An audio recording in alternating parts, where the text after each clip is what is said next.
কি রে তানিয়া, তুই এই রোদের মধ্যে মাঠে কি করছিস রে? এইখানে কিছুদিন আগে অনেকগুলো শাক পাতা দেখে গিয়েছিলাম, তাই এসেছি শাক পাতাগুলো তুলতে। কিন্তু এসে তেমন শাক পেলাম না রে। শাক দিয়ে কি করবি রে তুই? আমার দাদি তো অসুস্থ, বেশ কিছুদিন ধরে সে বিছানায় পড়ে আছে।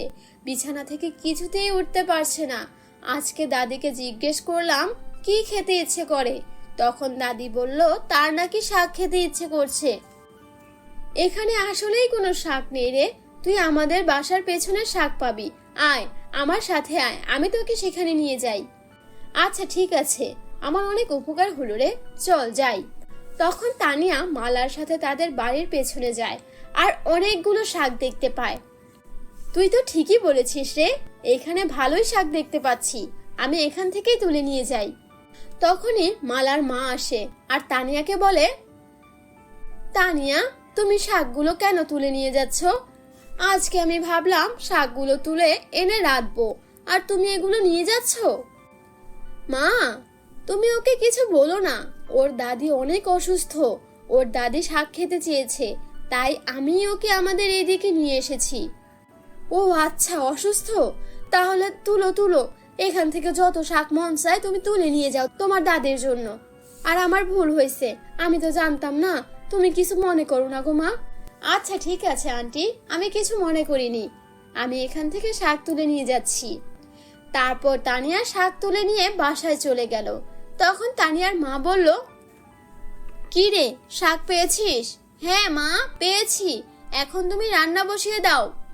আচ্ছা ঠিক আছে, তুই তোর দাদির পাশে গিয়ে বস, আমি এগুলো রান্না করে নিয়ে আসছি। তখন তানিয়া তার দাদির কাছে গিয়ে বসলো। আর তানিয়ার দাদি তাকে বলল, আমার জন্য তুই এই রোদের মধ্যে গিয়ে শাক নিয়ে এসেছিস, আয় তোর মাথায় একটু হাত বুলিয়ে দেই, অনেক দিন তুই বেঁচে থাক রে দাদি। তুমি হলো আমার একমাত্র দাদি, তোমার জন্য আনবো না তো কার জন্য আনবো দাদি? তোর মা কি করছে রে? মা তোমার জন্য শাক রান্না করছে, শাক হলে তুমি মজা করে শাক দিয়ে ভাত খেতে পারবে। হ্যাঁ রে, শরীরের অবস্থা বেশি ভালো না, কখন কি হয়ে যায় জানি না, অনেক দিন ধরে আমার শাক খেতে ইচ্ছে করছিল, তাই তোদেরকে বললাম। বলেছো, খুব ভালো হয়েছে, চিন্তা করো না দাদি, তুমি খুব তাড়াতাড়ি সুস্থ হয়ে যাবে আর আগের মতো আমাদের সাথে মিশতে পারবে। তখনই মালা তানিয়াদের বাসায় আসে আর বলে, তোর দাদিকে দেখতে আসলাম। কে এসেছে রে? চোখে তো কিছুই দেখতে পারছি না। দাদি, আমার বান্ধবী মালা এসেছে তোমাকে দেখতে। আচ্ছা ঠিক আছে, মালাকে তুই এখানে বসতে দে, আমার শাক রান্না প্রায় হয়ে গিয়েছে। তানিয়া, তোর দাদের জন্য ভাত নিয়ে যা। এক্ষুনি আসছি মা। এইভাবেই তানিয়ার দিন কাটছিল। একদিন তানিয়ার দাদি তানিয়াকে বলল, তুই আমার জন্য কত কিছু করেছিস, তোকে তো আমি কিছুই দিতে পারলাম না রে, তাই আমি একটা লেহেঙ্গা দিতে চাই তোকে। লেহেঙ্গা দাদি? কিসের লেহেঙ্গা? তুমি লেহেঙ্গা কোথায় পাবে গো? তাহলে শোন আমার কথা, অনেক দিন আগে যখন আমি ছোট ছিলাম, আমি পুকুর পাড়ে খেলছিলাম, তখন একটা পরী আসে আর আমার কাছে সাহায্য চায়। পরীটা আমাকে বলছিল যে পরী আকাশে উড়ার সময় তার হাতের লাঠিটা একটা পাহাড়ে পড়ে যায়, আর সেই পাহাড়ে পরীদের যাওয়া নিষেধ, কিন্তু মানুষ ঠিকই যেতে পারে। তারপর দাদি, তারপর কি হয়েছে বলো, গল্পটা বেশ ভালোই লাগছে। তারপর আমি সেই পাহাড় থেকে পরীকে তার জাদুর লাঠিটা এনে দেই, তাই পরী খুশি হয়ে আমাকে একটা লেহেঙ্গা দেয় আর আমাকে বলে লেহেঙ্গাটা যত্ন করে রেখে দিতে, আমার মৃত্যুর আগে যে আমার সবচাইতে কাছে থাকবে তাকে সেই লেহেঙ্গাটা দিতে। আর এখন আমার শেষ সময় হয়ে এসেছে, আর এতদিন তুই আমার পাশে ছিলি, আমি তোকে তাই এই লেহেঙ্গাটা দিতে চাই। এগুলো তুমি কি বলছো দাদি?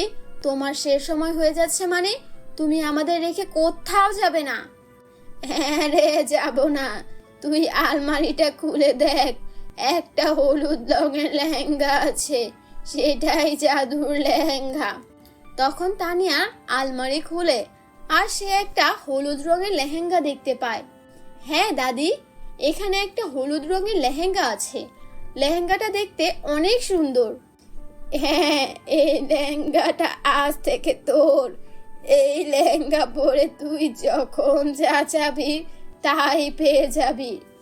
তাহলে আমি চাইবো তুমি আরো অনেক বছর বেঁচে থাকো। না, এটা তুই চাস না। প্রকৃতির বিরুদ্ধে কোনো কিছুই ভালো না। আমি বেঁচে থাকলেও আমার অনেক কষ্ট পেতে হবে, তাই তুই এটা চাস না রে দাদু।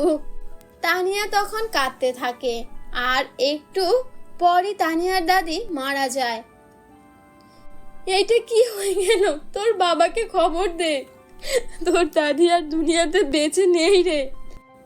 তারপর সবাই মিলে তানিয়ার দাদির দাফনের কাজ শেষ করলো। কিছুদিন পর দাদি তো বলেছিল এই লেহেঙ্গাটা জাদুর, দেখি তো সত্যি নাকি। তখন তানিয়া সেই লেহেঙ্গাটা পরে আর জাদুর লেহেঙ্গাকে বলে, এই জাদুর লেহেঙ্গা, তুমি আমাকে অনেকগুলো মিষ্টি দাও। তখন সাথে সাথে তানিয়ার সামনে অনেকগুলো মিষ্টি চলে আসে। আরে বাহ, এটা তো বেশ ভালো। দাদু তো সত্যিই বলেছিল এই লেহেঙ্গাটা অনেক কাজের। কতগুলো মিষ্টি দিয়ে দিল আমাকে। তখন মালা আসে আর তানিয়াকে বলে, কি রে, তুই এত সুন্দর লেহেঙ্গা কোথায় পেলি রে? আর এত মিষ্টি কিসের? এইটা একটা জাদুর লেহেঙ্গা, এই লেহেঙ্গাটাই আমাকে মিষ্টি দিয়েছে। দাদির মৃত্যুর আগে দাদি আমাকে এই জাদুর লেহেঙ্গাটা দিয়ে গিয়েছে। তাহলে তো অনেক ভালো, আমাকে একটু দিবি? আমি পরে দেখতাম। ঠিক আছে, তুই একটু পরে দেখ। মালা তখন জাদুর লেহেঙ্গাটা পরে আর জাদুর লেহেঙ্গাকে বলে, এই জাদুর লেহেঙ্গা, তুমি সব সময়ের জন্য আমার হয়ে যাও।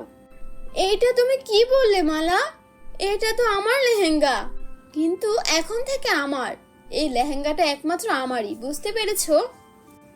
এই কাজটা তুমি একদমই ঠিক করলে না। আমার দাদির স্মৃতি এটা, আমাকে সে ভালোবেসে লেহেঙ্গাটা দিয়েছিল। আমি এত কিছু শুনতে চাই না। আমি বাসায় গিয়ে আম্মুকে এখন লেহেঙ্গাটা দেখাবো আর যা ইচ্ছে তাই করব। তারপর মালা সেখান থেকে তাদের বাড়িতে চলে গেল আর তানিয়া খুব কান্নাকাটি করতে থাকে। তখনই একটা পরী আসে আর তানিয়াকে বলে, তুমি কেঁদো না তানিয়া, মালা তোমার থেকে জোর করে লেহেঙ্গাটা নিয়েছে। আমি সেই লেহেঙ্গার জাদু শক্তি নষ্ট করে দিয়েছি। আর এই নাও, তোমাকে আমি আরো একটা জাদুর লেহেঙ্গা দিলাম। এটা তুমি তোমার কাছে সব সময় যত্ন করে রাখবে আর কাউকে দেখাবে না।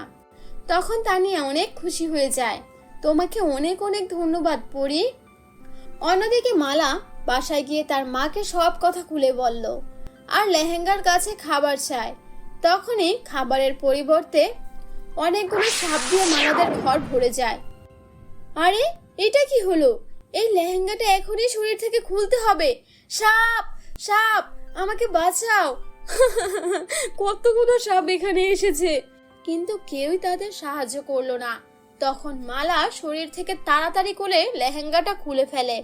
তারপর সাপ সেখান থেকে চলে যায় আর সেই পরীটা সেখানে প্রকট হয় আর মালাকে বলে, তুমি একটা লোভী মেয়ে, তাই তোমার সাথে এমন হয়েছে। তুমি তানিয়ার সাথে একদম ঠিক করনি।